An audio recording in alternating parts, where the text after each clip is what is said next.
Welcome back, folks, to Investor Diaries.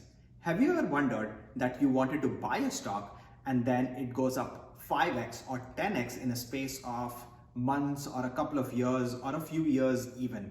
Have you ever wondered that you wanted to buy Amazon when it was, say, at $20 or $50 and then today it's trading at $3,500? Well, today in this video, we will actually talk about a company which we think will have that same upside potential as 5x or 10x.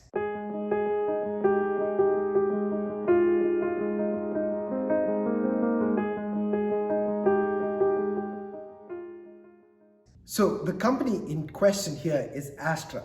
And yeah, as you mentioned, this is a company that we both are really bullish about. And the reason why we're discussing a small cap today is just because of its tremendous underlying potential. Astra is an American launch vehicle company which is located in California. It was incorporated in October 2016 by Kemp and Adam London. Now, how is Astra different?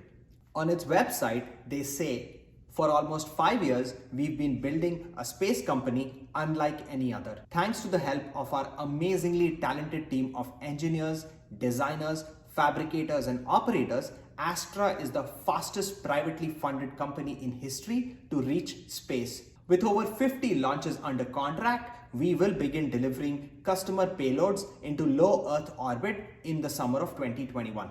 In Feb 2021, Astra became the first publicly traded space launch company listed on NASDAQ, and this happened through a SPAC merger with Holicity. And for more information on SPACs and how SPAC mergers occur, feel free to check out our video on SPACs, and we'll provide a link to that video in our description below. So Nidish, speaking of bullishness, right? We believe that it can go 5x, it can go 10x, but just want to try to understand what's been the sentiment across the board. Yeah, Appy, that's a great question. There has been a lot of interest in Astra quite recently, and a lot of commentators are talking about it. For example, on July 27, Jim Cramer of CNBC, who's a legend in the stock world, had said ASTRASpace is a good speculative at a right price. And actually that's correct, because right now Astra is in between $8 to $9, and I think this is the right entry point for Astra for our investors, and we'll talk about it later in the video. Well, Nidish, just look at the CEO's profile himself. Absolutely. So Kemp is an American IT executive. His career included leading IT teams at NASA Research Center in Mountain View, California, as well as being NASA's first chief technology officer. Kemp is known for his role in OpenStack, an open source software project for cloud computing. He's a founder of Nebula, a company that tried to commercialize technology from 2011 to 2015. And Nidish, along with the CEO's profile, there's a lot of media coverage surrounding Astra these days today. That's right. Everyone seems to be very bullish about Astra. So there has been a lot of coverage in the media about this company, and we'll try to speak about a couple of them. For example, TechCrunch has made this comment on the company. Rocket launch startup Astra has joined an elite group of companies that can say their vehicle has actually made it to orbital space earlier than expected.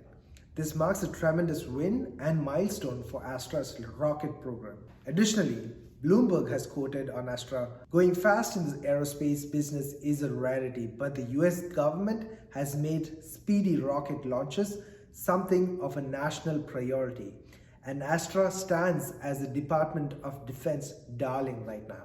And I think, Nidish, that the attention that it is getting is not unwarranted. If I look at the number of years that it has taken to reach orbital space and compare it to some of the other competitors, we'll see that it is actually doing really well. For instance, if you look at this chart, you'll see Astra took just 4 years to achieve commercial launch, whereas Richard Branson's Virgin took about 13. The closest competitor is SpaceX, which took 3 more years than what Astra took. So speaking of Astra and the competition, let's try to explore how are they different and what are they actually doing. So Appy, what are your thoughts around that? So Nidish, I'm actually going to speak through a quote that Kemp, the CEO of Astra, had said a few months back. He basically said that we are seeing hundreds of companies that want to get from anywhere on Earth to anywhere in space on their schedule. They do not want to wait for years to get a lot of things to one place. So, as Astra, we are really focused on building a much smaller rocket produced in much higher volume, launched from a much larger number of locations. Absolutely happy. So I think Astra plays in the volume space. And on the other end of the market, the jumbo end of the market, centers around rockets that fly roughly once a month and cost about 60 million to 300 million per launch, typically carrying tons of cargo. Astra's daily launches is meant to carry smaller cargo, around 450 pounds of cargo, to orbit.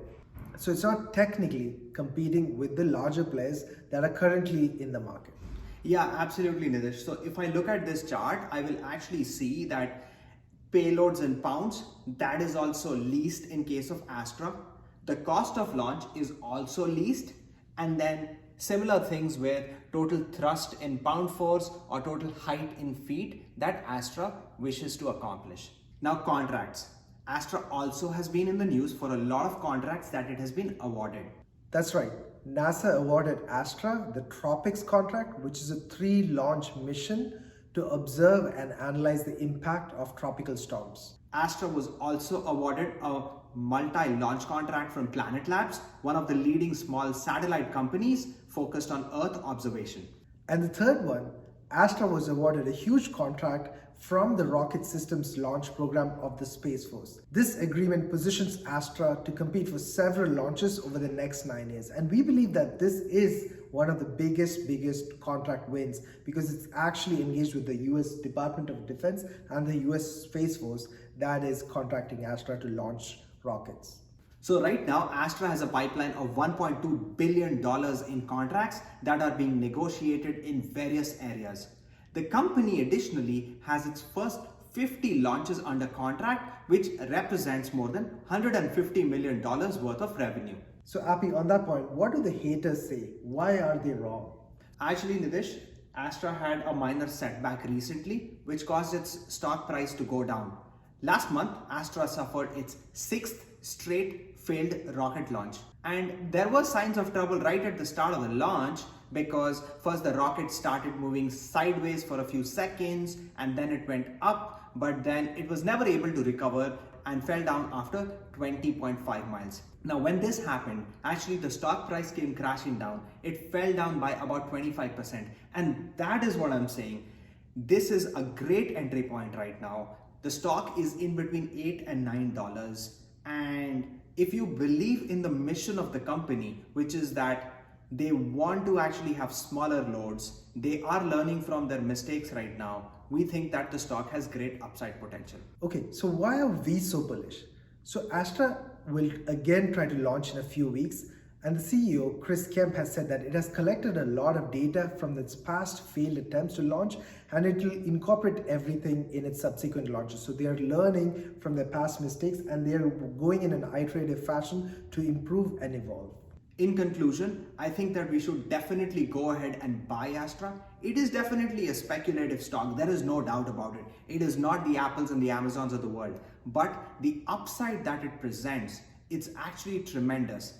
And I do like the vision statement of the company that by 2025, they want to have daily launches in space. And that is what it excites me. So you should buy the company and you should forget about monitoring the stock on a day-to-day basis. And I do think that you stand to gain 5x or even 10x in the months and years to come. So Happy, this is not an Apple today, but it could be an Apple or an Amazon in 5 to 10 years. 100%. Completely agreed with this. So we think, like, as we suggested, just invest in the company and not look at it in the near term. Probably look at it after 3 years on your portfolio, and we think it's going to reap your dividends. So that's a wrap for today, folks. Thanks everyone for tuning in, and do leave us comments on how you like this segment. And until next time, stay tuned and stay focused. Thank you.